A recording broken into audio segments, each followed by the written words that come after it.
Hi guys, my name is Chiara and I am a filmmaker. I'm a writer-director, and this is the first time I'm getting in front of camera to show you guys a little bit into the filmmaker world.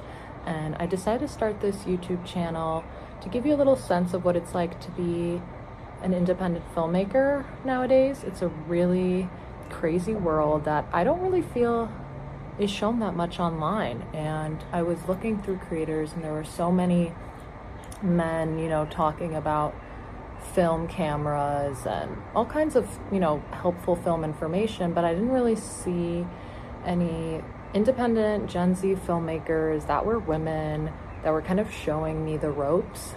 And so I just wanted to take you around and show you what it's like to be a writer and director nowadays and making your movie independently. I worked 2 years to make my debut feature film. The movie is called Rope Tied, and it's about two people being tied by rope for a year. Yes, it's a really weird niche Florida story. Of course it's Florida. We shot it in Miami, even though I'm originally from Brooklyn Heights, New York. We got invited to screen our movie for the first time with an audience at Cinequest Film Festival. It's this festival in California, in the Bay Area, that really combines so many different kinds of films. We have really big names like Bob Odenkirk with Normal, amazing film by the way. And then we have people like me who shot a low budget feature on a real budget, So I'm very honored to be a part of it, and I'm excited to take you along and just show you what it's like to be an indie filmmaker going to a film festival from the director's point of view. So stay for that, and I'm excited to just explore what this channel is going to be. I really think we can have a lot of fun, and I'm excited to start. So let's go to California.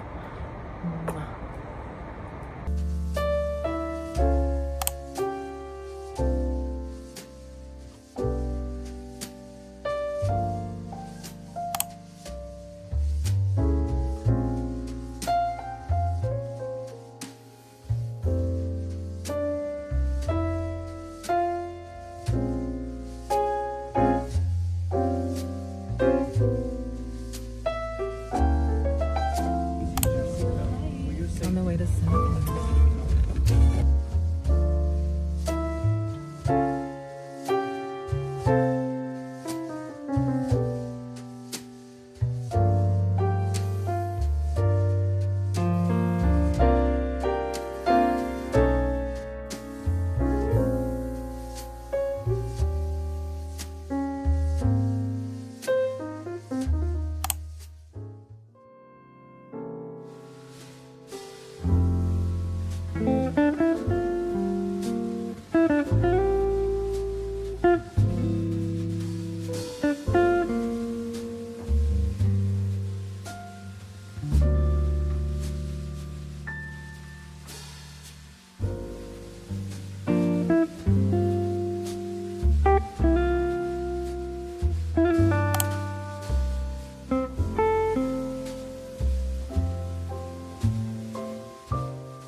Have been having way too much fun at cinequest and didn't record enough footage in the hotel room. Yay, I'm in the present.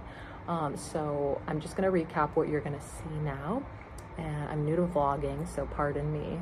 But basically, opening night carpet, fabulous, immaculate vibes, old Hollywood. I was living it up. We had a delicious meal. We stuffed ourselves with Italian food. I didn't even record it. We were so hungry after the carpet, and this happens a lot at these kinds of events. You're like really hungry. So we went to stuff ourselves with Italian food, and we reunited. It was like cast and crew. So exciting to see everyone again. These film festivals are like mini reunions, and it's funny because as a filmmaker, I'm looking at them on the screen for like 2 years in the edit. So I feel like I know them, like I've been living with them every day, but they've only been on set for a few days. you know, 2 years ago. So many life events have happened. I mean, people have gotten married, people have moved to different states. So really exciting to catch up with everyone. And that's a very normal part about making a film, is you feel like you're still in that era, in that rope tide world, but you know, people have moved on, and I mean, you've changed as well, but as a filmmaker, you're the one who lives with the film the longest. So it's really nice to reunite with people at this point, and see what everyone's doing. And so yeah, opening night was fantastic. And then after we got all the press out of the way, we basically did day one of our screening is next. So that's what you're gonna see. We had a Q&A at the Hammer Theater. Everything went well. There was an industry meetup at the bar afterwards, which was cute. I kind of freak out at these networking events because like the rooms are like filled with guy filmmakers, and like, trust me, I have a lot of guy filmmaker friends. I went to film school. There was like one other girl in my class on a regular basis, but it's just like intimidating having all these men. And I like always wonder, like, the statistic of, you know, male directors to female directors is just, it's an insanely unbalanced ratio. I think it was like 92% are male directors and 8% are women directors. And I just think about like a room, if 92% are male, I'm just like, oh my God, like I really am not incentivized to talk to all these people, no offense. And I just think if it was the other way around, like if 92% of the room was female filmmakers, how comfortable I would be like chatting it up with the girls. So that like goes through my head a lot. Maybe that's why I don't like these networker events. But you know, I honestly, it was not that bad because I had like my own friends that I was hanging out with. So honestly, it was chill this round. Let me think, what else? Okay, so screening day went great. We did that, and then at the end of the day, this is the best part, we had to go to In-N-Out, and I had to pop my In-N-Out virginity. I've been to LA multiple times, but I've never been to an In-N-Out, so I really had to go. So I recruited Carl, my actress, my best friend Josephine, who had no choice, but no, she really also hadn't gone to In-N-Out, so it was exciting. And my friend Alex, who I've known since University of Miami, but he moved to LA, so he knows the drill. But I've been to LA multiple times and never gone to In-N-Out. I just have never gone. I've had burgers at so many other places, just never In-N-Out. So we went, and I'm so happy I did it for the first time in the Bay Area because it was a vibe. Like, everyone and their mother was at this In-N-Out. Carl got us hats. It was just so fun. There was like a drag race happening in the parking lot outside. Like, it was a crazy scene. San Jose is all at the In-N-Out. Like, the whole youth is at the In-N-Out. It was just insane. Maybe it's like that in all of California, but I'm from New York, so, you know, I'm Shake Shack baby. So it was really fun to see. I brought the Polaroid, we took photos, and then I brought the three of them to the hotel room, and we were all planning to go to the pool, but I was feeling a little sicky, so I popped a little Tylenol, and like literally passed out. But my friends enjoyed the pool at night, and then yeah, the next morning I actually woke up and felt so much better and went to the pool myself for a very lazy Sunday, which you'll see next. And yeah, I'm rambling, but it was so much fun. So that's all for now. All right, let's cut to. What band is this, honestly? I can see the cover. I have no idea who they are, though. Is it YouTube? Josephine. Do they accept flashing tips as payment? Probably. I look kind of busted today, Kiara. Hmm? I look kind of busted. Dehydration central. Are you profiting off my? I forgot that I have to film for this memory vlog.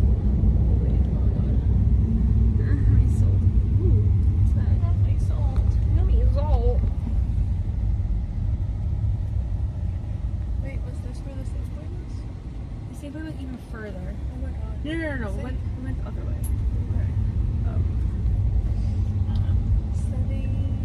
But the safe was only like a mile. Not even 1 mile. No, 1.2 miles from there. But the safe was so bad. They didn't even have organic grapes. Can you imagine if I was if I was on live 24/7 for a year? No. Oh my god, no. Rope Tide. I should just go live promoting Rope Tide for a year. Like it just doesn't stop. The live stream doesn't stop, and we just become famous because I did the live stream, and that's all. And they're like, it was she did this psychotic thing for this movie, and then people get curious. People are crazier. I feel you the thing with announcement. We're gonna look back at this in 50 years. Is this specific video? And be like, oh my god, your lips look good. We were so. Oh, thanks. My skin feels so tight. I love that show. Me too. The Graham Norton show. You like that show, Tara? Yeah, he's funny. He's hilarious. He knocks my socks off. And I would like to invite our filmmakers for the live Q&A. Where we're going to enjoy story behind the story and you get your question answered. I will kick off this session here on stage. I will kick off this session with a couple of questions to the filmmaker. I will ask. Yeah, I mean, I was an art minor, so that helped. And then otherwise we watched Peggy Guggenheim, Art Addict, and Grey Gardens, which is not an arts movie, but like the perspective of the documentary was interesting for us in the research.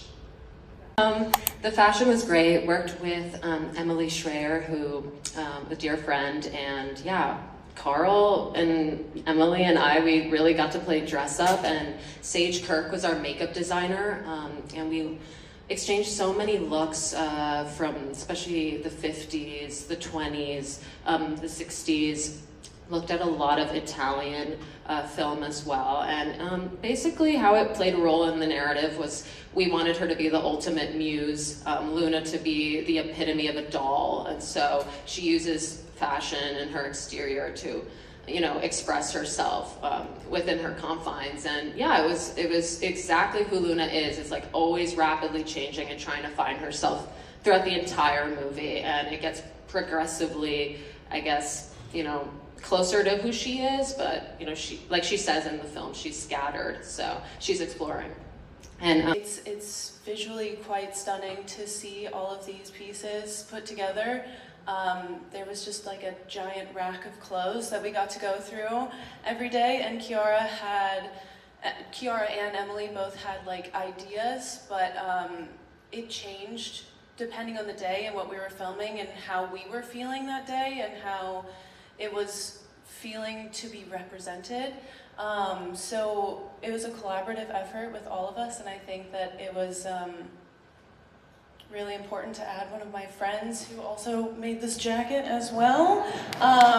She's a designer down in Miami, and I was very grateful to be able to also include some of her pieces as well, so that was cool. And Carl's a model, if you couldn't tell, so.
How does it feel to be so Sigma?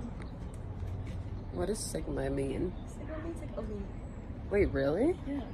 What did you think it meant? I don't know. I thought like beta, alpha was like alpha was king and beta was like a beta male. I didn't know what a sigma is. But did you ask questions? Or were you just taking it at face value? I've been saying that for like 2 days. This hat is great. The guy yesterday pumping the trash. I want to go to like a hill. Kiara 2026. I want to go to a hill. Like a hill. I want to go to like a hill. We want to go to a hill. Ooh, This Alex yesterday was like, oh, if you're doing anything fun, like tell me. today. Or like, Yeah, he's desperate for a party. Well, that's not the vibe here, but I'm like, we could go to a hill. He should come to the pool today. It's fun right now. Yeah. But I kind of like having us time too. I just wish you were staying. I know. I don't want to go on another flight today. I'm gonna like, Can you cancel? the dehydration isn't gonna get to me. What would happen if you cancel? I have no. I know you're not. I would just say what would happen. I booked the ticket on like.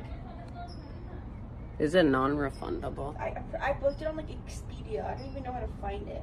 I just get like an email and I'm like, okay, good, thank God. I have no idea. But it's like Delta. It's not like like Frontier or something. Yeah, I mean, you should be fine.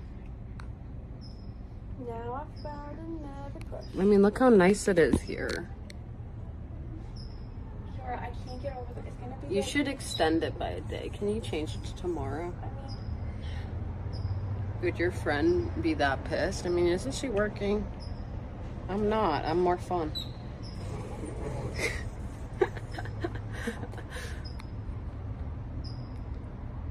a drone? It's so nice here. We just have fun. I'm selfish because I don't know when I'll see you again. Well, it's important to advocate. I am at.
Ready for the spicy food?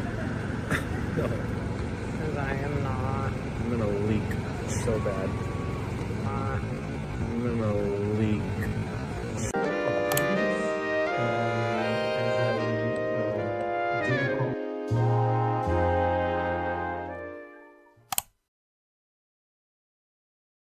On screening day 2, I was vibing because we went to our screening in Mountainview, which is a little town in the vicinity of what I like to call Giacoppolaland because it's right next to Palo Alto. If you haven't seen that film, go watch Palo Alto.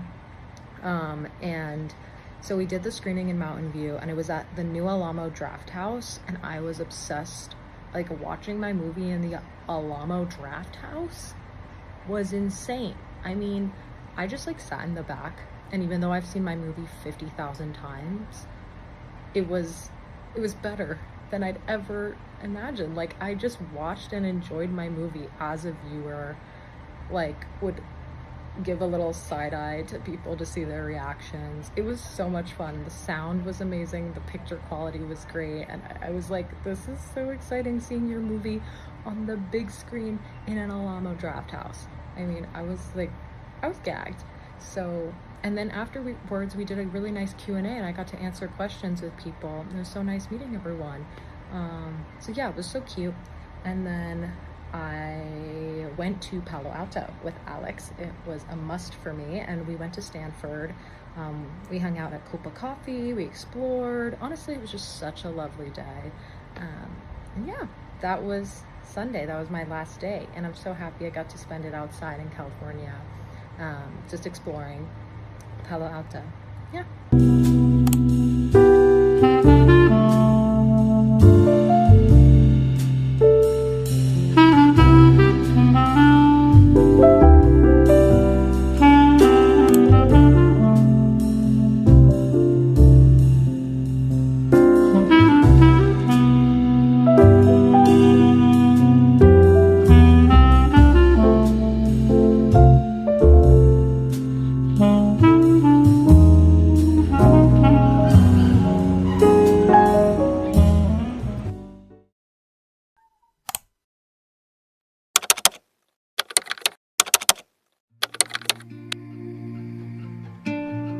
Listen for me in a violin. Listen for me when the knife is turning. Listen for me when the world is burning. Babe, would you listen for me? Listen for me in a crowded street. Listen for me in a winning streak. Listen for me when you're at your peak. Babe, would you listen for me? Listen for me in a child's power. Listen for me in a golden hour. Listen for me when you're on your own. Listen for me when you're far from home. Listen for me when you can't go on. Babe, would you listen for me? Wrap up this vlog, I just wanted to say that after these film festivals, you know, you watch your movie on the screen and then it's time to go. And it all feels like a whirlwind of madness and love and celebration. And then you're on to the next, and you're just like a free bird on tour, jumping from one place to the next. But this was a very healing experience, and I'm happy I did it. They say Hollywood is dead, but then why do I feel so alive? To see my film on the screen made my heart beat so fast when they laughed, and it beat so hard when they cried. My star lit up the world there, and then for a second her eyes shone like they were mine seeing her. Produced from my imagination, from my pen so long ago. It took me 2 years to get here, I thought. 2 years of heartbreak, 2 years of fighting to be honest with myself and this small little audience that barely fills the seats. One day at a time, I think. One day at a time. And here in the sun, where the light filters, I feel like an angel, afloat finally, afloat forever, more to want to be afloat.